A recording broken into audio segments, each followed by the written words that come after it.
Not even Mary was ready to lose her son. And if you have been through that or are going through it, this script is for you. Jerusalem, 14 Nisan, approximately 30 AD. The city had its population multiplied by 4, perhaps by 5. Historians estimate between 300 and 400,000 pilgrims gathered for the Jewish Passover against a resident population of 80 to 100,000. The April heat pressed against the narrow streets. The smell was thick, the noise constant, and somewhere in that chaos, a woman was walking toward the place called Golgotha, which means place of the skull, following the body of the son she had brought into the world. She had seen his face before anyone else. She knew what his cry sounded like as a newborn. She knew the way he slept. She knew the sound of his breathing, and now that same body was being dragged to a hill outside the city walls, condemned by the law of an empire that had not been built to understand what she understood. John 19:25 records with surgical precision what happened. Standing by the cross of Jesus were his mother's sister, Mary, the wife of Clopas, and Mary Magdalene, 4 women, standing at the foot of the cross.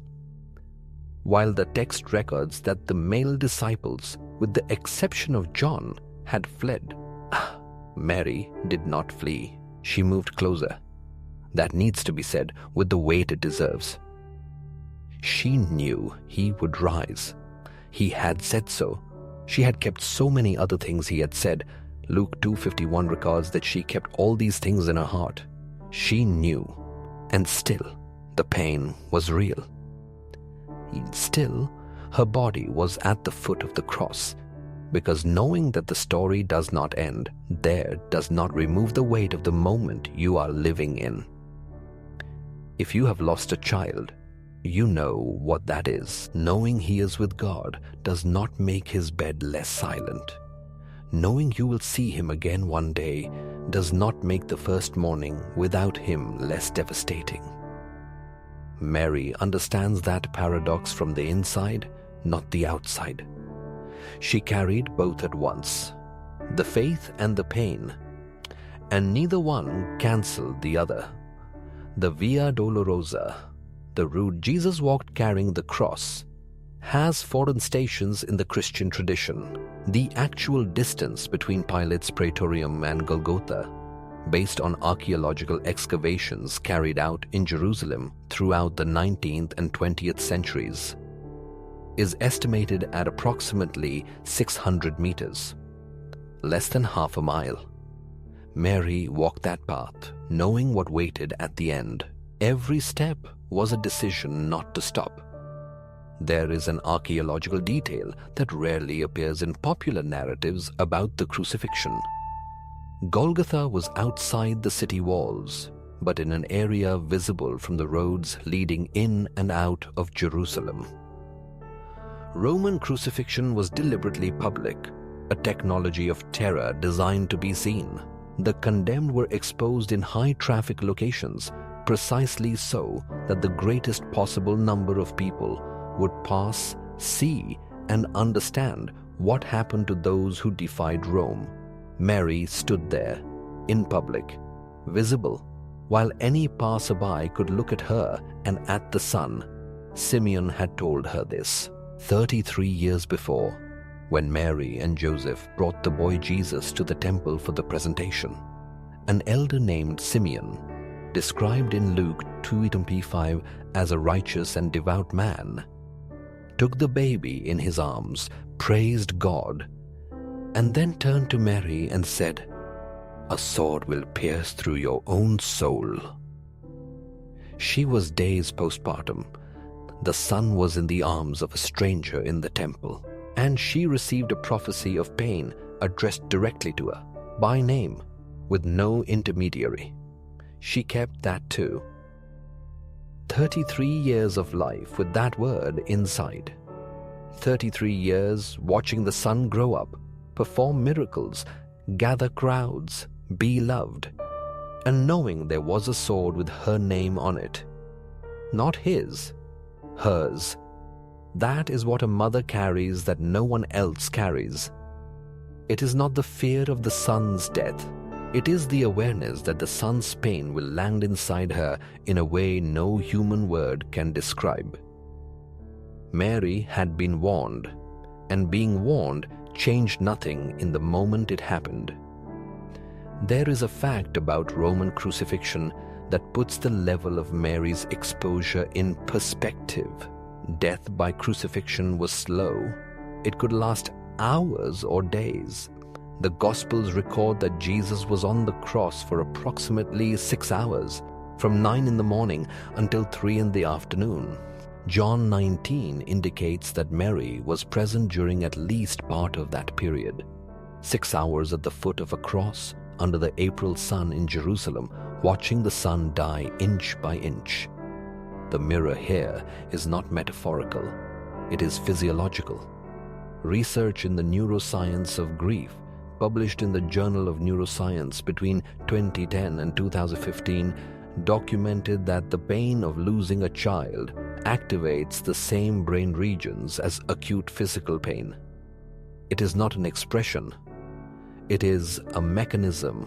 When Mary stood at the foot of the cross, what she was feeling had a somatic equivalent in her own body. The sword that Simeon had prophesied was literal in the neurological experience of maternal grief. If you are in that place now, or have been, Mary does not look at you from a distance. She is on the same ground. If you want to stay with this channel and this content that finds you where you are, subscribe and leave a like. But there is one more detail in John 19 that needs to be said. In the midst of the agony of the crucifixion, Jesus looked down and saw his mother, and saw John beside her, and said to Mary, "Woman, behold your son," and said to John, "Behold your mother." And from that moment, John took her into his own home. That is what Jesus did with the last moments in which he still had verbal capacity. He provided for his mother. He arranged her care structure before the end, not because she was weak. She had proven over 33 years that she was not, but because she was about to be left without the son. And he saw that, and he acted. Mary received his body afterward. The scene is not in the canonical Gospels at that level of detail, but historical Christian tradition and Christian iconography since the earliest centuries represented that moment as the Pietà, the mother holding the dead son in her lap. The most famous statue of that scene is Michelangelo's, sculpted between 1498 and 1499, now in St. Peter's Basilica in the Vatican. When Michelangelo was asked why Mary appeared so young in the sculpture, he answered that a purity preserves. But what the stone captures is not youth. It is weight, the way a mother's arms hold what should never have had to be held that way. And then came Saturday, the day of silence between the Friday of the crucifixion and the Sunday of the resurrection. None of the Gospels document what Mary did on that Saturday. It is the only day in the Son's history with no record. Some scholars call that period the Saturday of Faith, the day when the promise was buried and had not yet risen. Mary waited that Saturday with the faith that had said yes 3 decades before, with the memory of everything she had kept in her heart, with the sword inside. And she waited. She does not appear in the resurrection accounts as the first to arrive at the tomb. That record belongs to Mary Magdalene, but the very fact that the Gospels place her at the foot of the cross and show her present in the community in the days that followed says enough. She did not leave. She remained. And remaining, when everything inside you is broken, is not weakness disguised as strength.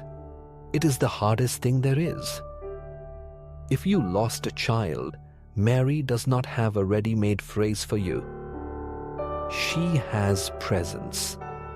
She knows what the Saturday of silence is. She knows what it is to hold the body of someone you brought into the world. And she knows what it is to wake up on the Sunday that follows. But there is a decision Mary made in the years following the resurrection, documented in Acts 1:13, that reveals what happens to a woman who crossed the unimaginable and came out the other side. That is exactly what comes next.